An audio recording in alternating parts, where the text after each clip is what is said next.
Nous sommes toujours à la soirée des abonnés ici au stade Raymond Kopa alors que le SCO vient d'acquérir son maintien après la brillante victoire face à Strasbourg, doublé d'Esteban Le Paul qu'on n'est pas prêt d'oublier, ça c'est sûr. Cette fois-ci, on est accompagné par le propriétaire du groupe Angesco, Saïd Chaban. Bonjour. Bonjour. Vous allez bien après ce maintien? Super. Ça va. Ça va. On va une nouvelle fois parler de cet exploit maintien en Ligue 1. On parlera aussi des perspectives d'avenir pour la saison prochaine et puis les ambitions à court et long terme. Pour débuter, racontez-nous un petit peu, Saïd, comment vous avez vécu cette soirée de samedi soir.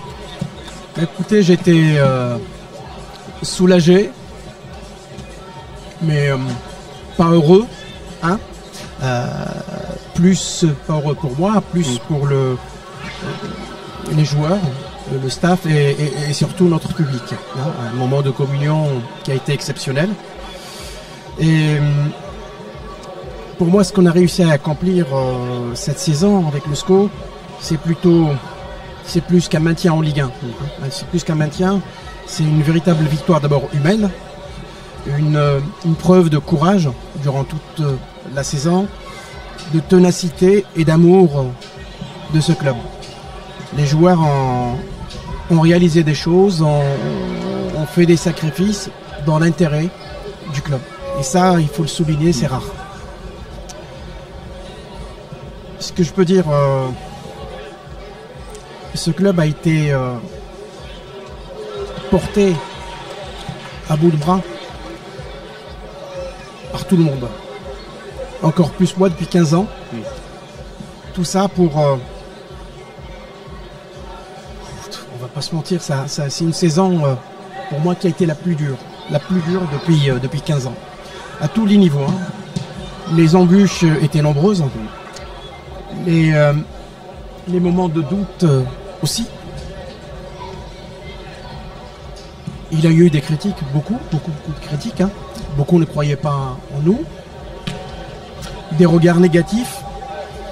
Il y avait même des jours où tout semblait s'écrouler autour de nous. On sent beaucoup d'émotions vis-à-vis de ce maintien. Qu'est-ce qui fait qu'il a vraiment une saveur particulière, ce maintien aujourd'hui? Comme je vous l'ai dit, c'est l'année la plus dure pour moi. La plus dure. Et malgré tout ça, on a tous tenu bon. À tous les niveaux.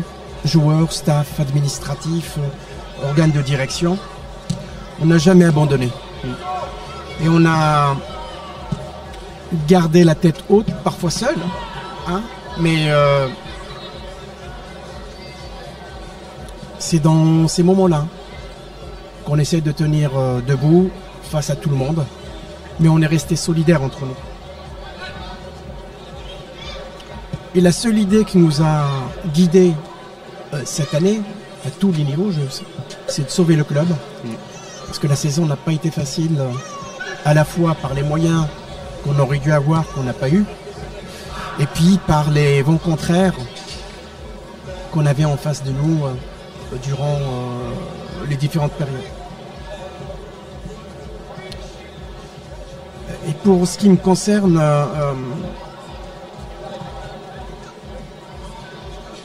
beaucoup voient dans les résultats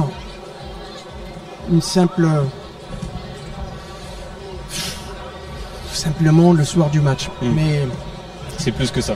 Peu mesurent la pression, le stress, les sacrifices que cela demande au quotidien. Et pourtant, on reste solide, solidaire, déterminé, toujours, même dans les moments où les critiques étaient les plus fortes. C'est ce qui vous a donné aussi plus de motivation, le fait d'être un petit peu seul contre tous? Ben, je ne sais pas si j'étais seul. Le seul, c'est le club. Hein, c'est le club. On a dû prendre des décisions compliquées, des choix compliqués.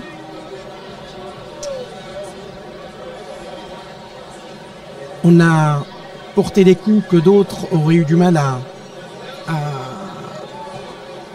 encaisser. Mais on n'a jamais lâché. Jamais. Et ça, c'est dans nos gènes. Dans les gènes, le gène de la dalle angevine qui prend toute son expression cette année. Et aujourd'hui, ce maintien c'est le fruit de cette ténacité, de ce dévouement et surtout de l'amour profond qu'on porte à Angesco.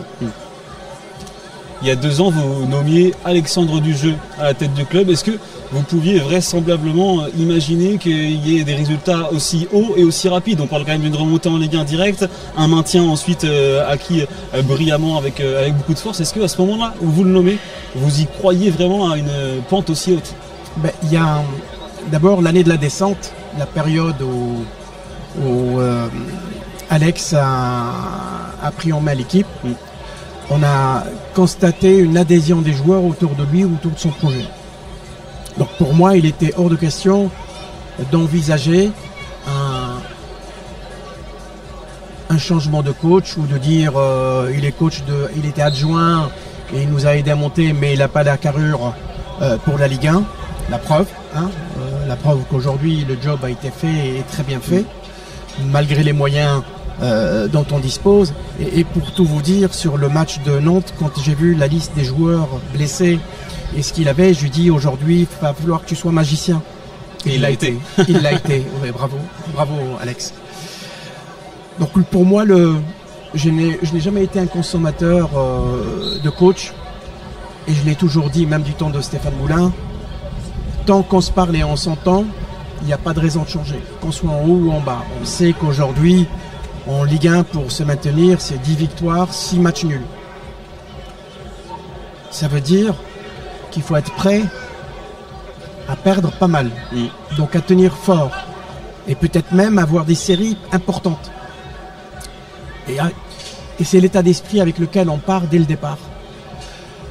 Et plus on va avancer dans le foot, plus l'environnement du foot change. Cette année, on était 5 ou 6 présidents indépendants. L'année prochaine, on sera plus que 4. Tous les autres clubs sont détenus par des milliardaires ou des fonds d'investissement.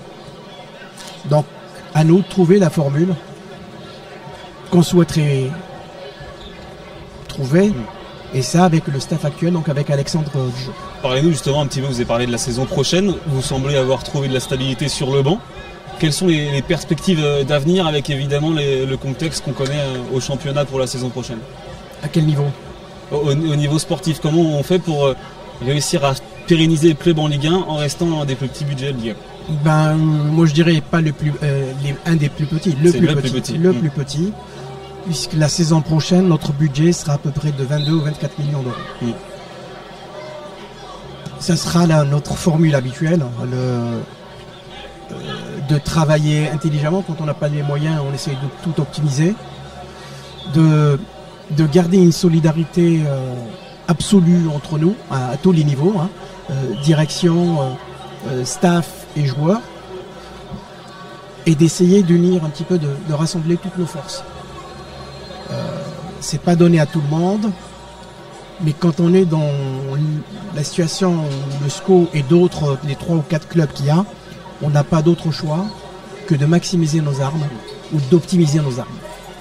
Il y a eu du changement aussi assez récemment, on parle déjà d'août dernier avec l'arrivée de Jérôme Negroni. Vous avez décidé de vous appuyer sur Jérôme Negroni à la direction générale adjoint au club. Pourquoi avoir choisi Jérôme Negroni tout simplement? D'abord, c'est quelqu'un il a fait tous les échelons dans le football. En 17 ans, il a réussi toutes les étapes. Il est monté, on lui a pas fait de cadeau. Et puis il est passé par un club où il a vécu le meilleur comme le pire. Donc ça l'a forgé. Et la discussion que j'ai eue avec lui à Paris m'a convaincu que ce sera l'homme de la situation. Et je ne le regarde pas aujourd'hui.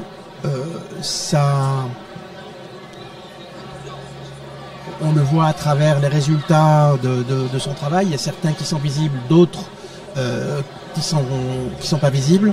Mais je peux vous garantir que sa loyauté envers le club, elle est exceptionnelle pour quelqu'un qui vient de Corse. C'était pas évident, mais bravo. Bravo, et je suis très content et très fier de l'avoir à mes côtés. Pour conclure, parlons un petit peu de cette soirée. Pourquoi c'était important pour vous, pour le club, de faire cette soirée abonnée maintenant? C'est la première fois que le club fait une soirée abonnée. Après ce maintien, surfer aussi un petit peu sur l'euphorie des 2 victoires à Nantes et à Strasbourg. Pourquoi c'était important cette soirée aujourd'hui, ce soir? Pour tout vous dire, ça fait partie du projet ou de la feuille de route de Jérôme, qui avait un double levier, qui est à la fois de remettre l'église au milieu du village, à la fois en interne qu'en externe. En interne, de remettre les gens chacun à son poste, de remotiver les gens pour repartir sur de bonnes bases. La période de perturbation que j'ai vécue, où le club automatiquement a vécu, a ouvert quelques dérives, et c'était une de ses missions. La deuxième, c'est de remettre le club dans le cœur de tous les enjeux, à la fois au niveau des partenaires, au niveau des supporters et tous les amoureux du SCO. On est là que pour le SCO. Je l'ai toujours dit, et vous le retrouverez dans les différents articles dans le passé, le SCO m'appartient fiscalement, juridiquement. Je suis responsable juridiquement de tout ce qui se passe au SCO, mais en réalité, je ne suis que le détenteur de la marque SCO, et cette marque, elle appartient à tous les SCOistes. Angesco a existé avant moi, et Angesco existera après moi. Le tout, c'est que chacun d'entre nous, chaque président qui passe, doit apporter sa pierre à l'édifice. Je crois que j'en ai fait pas mal, et j'espère que le prochain, celui qui me succédera, continuera sur la même lancée, parce que les amoureux du SCO méritent un club en Ligue 1, et on fera tout pour y rester le plus longtemps possible. Merci beaucoup Saïd Chabad, on est toujours là.